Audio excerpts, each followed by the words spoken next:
Duta Quraisy tercengung di hadapan Rasulullah. Setelah dua pahlawan yang gagah berani, yaitu Umar, sudah itu siapa? Hamzah masuk Islam, maka orang-orang musyrik itu seperti kehilangan arah dan mereka kesulitan untuk menyiksa orang-orang muslim di sana karena Umar terkenal dengan garang ya, tegas dan garang ya. Sedangkan Hamzah itu seorang bangsawan. Lalu mereka berusaha mengajukan penawaran kepada Rasulullah dengan tujuan satu, untuk menghentikan dakwah Rasulullah. Tanpa mereka sadari, Rasulullah itu tidak merasa takut dengan apa yang akan terjadi selanjutnya. Ibnu Ishaq menuturkan, aku diberitahu Yazid bin Ziyad dari Muhammad bin Ka'ab al-Qurazi, ia berkata, suatu hari Utbah bin Rabi'ah yang termasuk pemuka Quraisy berada di tengah kumpulan orang-orang Quraisy.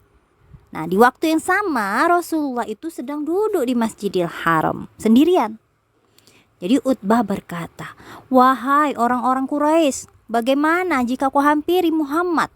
Masjidil Haram tuh di Palestina. Masjidil Haram, Masjidil Aqsa di Palestina. Masjidil Haram di Mekah. Kata, iya Ka'bah. Nah, Uqbah itu seperti itu ngomongnya, kalau aku hampiri Muhammad yang sedang ada di Ka'bah Masjidil Haram itu, dan aku berembuk, dan kutawarkan, berembuk itu berdiskusi, bermusyawarah, kutawarkan satu dua hal, siapa tahu dia mau menerima sebagian dari tawaran tadi, lalu kita berikan kepadanya apa yang dia maui, dan dia tidak mengganggu kita lagi, merasa terganggu orang kafir ini ya. Hal ini terjadi setelah Hamzah masuk Islam, dan mereka melihat bahwa pengikut Rasulullah semakin lama semakin bertambah banyak, dan mereka merasa terganggu dengan keadaan itu. Nah ya, Utbah tadi ngomong seperti itu. Apa yang dijawab oleh rombongan orang Quraisy tadi?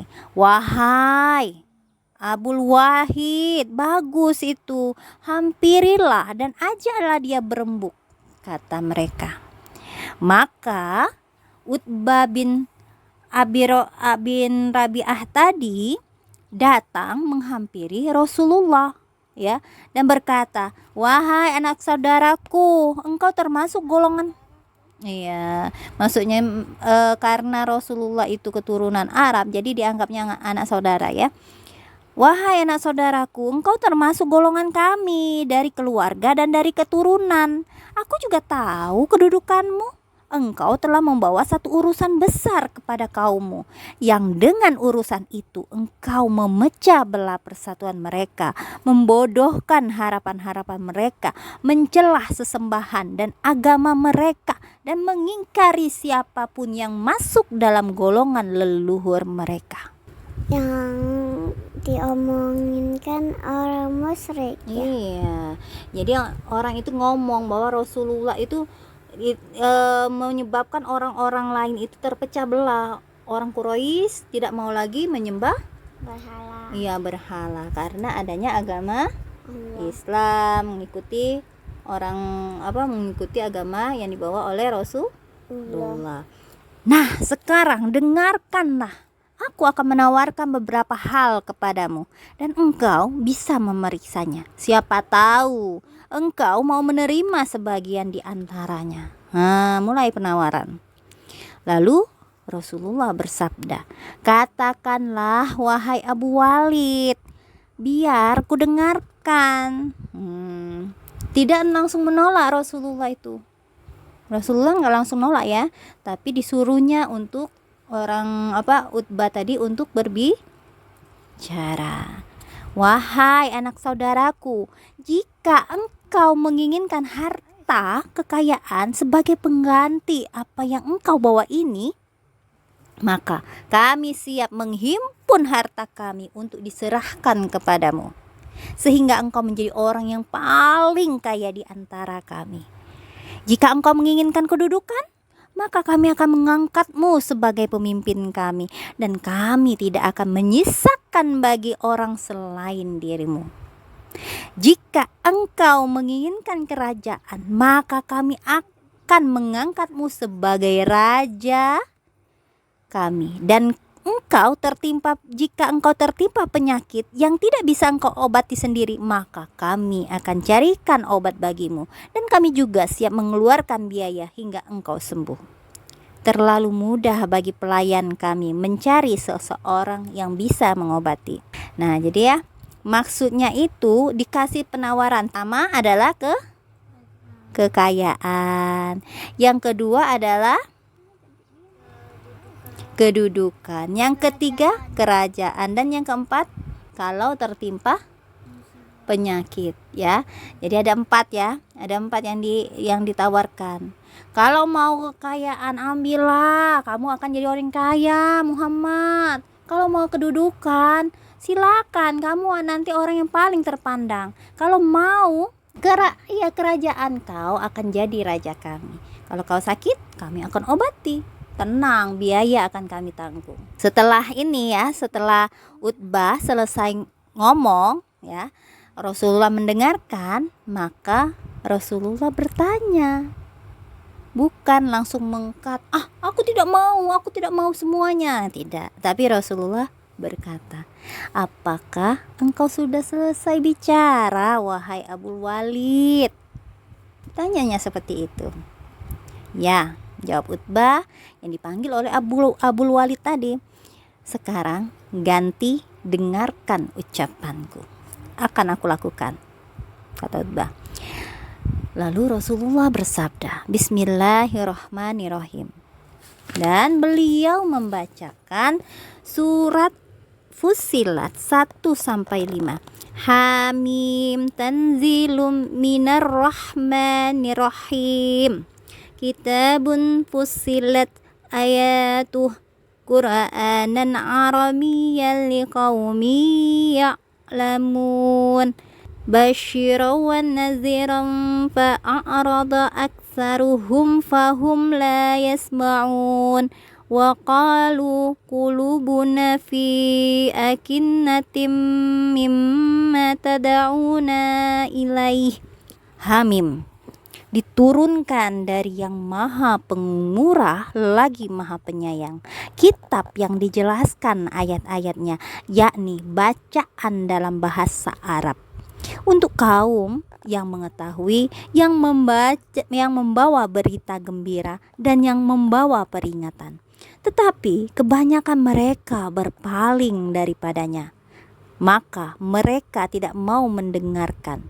Mereka berkata, hati kami berada dalam tutupan yang menutupi apa yang kamu serukan kepada kami. Beliau terus membacakan dengan bertumpu pada kedua tangannya yang diletakkan di belakang punggungnya. Utbah pun mendengarkan dan menyimak bacaan beliau hingga sampai ayat sajadah. Lalu beliau sujud. Kemudian beliau bersabda, wahai Abu Walid, engkau telah mendengarkan apa yang baru saja engkau dengarkan. Setelah itu terserah padamu. Utbah lalu bangkit dan menghampiri rekan-rekannya dan saling berbisik, kami bersumpah demi Allah, raut muka Abdul Walid berbeda dengan raut mukanya saat pergi tadi. Jadi teman-temannya tadi melihat perubahan dari wajahnya Utbah. Ditanya sama orang-orang, apa yang terjadi denganmu wahai Abu Walid? Tanya. Lalu Abu Walid tadi, Utbah tadi ngomong, tadi aku mendengar suatu perkataan yang demi Allah tidak pernah aku dengarkan kata-kata yang seperti itu sama sekali. Demi Allah, itu bukan syair, bukan juga ucapan sihir dan tenun. Wahai semua orang Quraisy, turutilah aku dan serahkanlah masalah ini padaku. Biarkan orang ini dengan urusannya dan hindarilah dia. Tadi padahal dia sangat ini ya, sangat tidak suka sama Muhammad. Demi Allah, perkataannya yang kudengarkan tadi benar-benar akan menjadi berita besar. Jika bangsa Arab mau menerimanya, maka kehadirannya, ya, maka dengan kehadirannya kalian tidak membutuhkan bangsa lain. Jika dia dapat menguasai bangsa Arab, maka kerajaannya akan menjadi kerajaan kalian pula, dan kemuliaannya akan menjadi kemuliaan kalian. Jadilah kalian orang yang paling bahagia karenanya. Lalu orang-orang Quraisy lain ngomong, demi Allah, dengan lidahnya dia telah menyihirmu, wahai Abu Walid. Lalu Utbah ngomong lagi, ini pendapatku tentang dirinya, terserah apa pendapat kalian. Ternyata Utbah itu mengakui bahwa apa yang telah disampaikan oleh Rasulullah itu memang tidak pernah dia dengarkan, bukan sihir. Ya, bukan perkataan mantra-mantra orang sihir, tukang tenun, orang dukun-dukun itu bukan, kata Utbah itu. Tahu nggak? Kalau Rasulullah itu menjadi raja, ya, bisa menguasai orang-orang Arab, maka dia akan menjadi raja. Dan kalau kalian mengikuti apa yang diajarkan oleh Rasulullah, maka kalian akan mendapatkan juga kebaikan darinya, ya. Kemuliaan kalian akan didapatkan juga. Katanya berbeda dengan apa yang telah mereka lihat.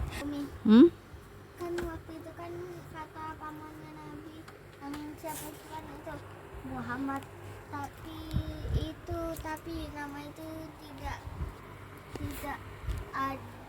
tidak apa tuh yang di Bani Quraisy itu tuh tidak jarang nih. Itu kok ada namanya Muhammad. Pada saat Rasulullah itu lahir, itu nama Muhammad itu jarang. Nah, ini mungkin sudah lahir Nabi Muhammad kayak gitu, Mak.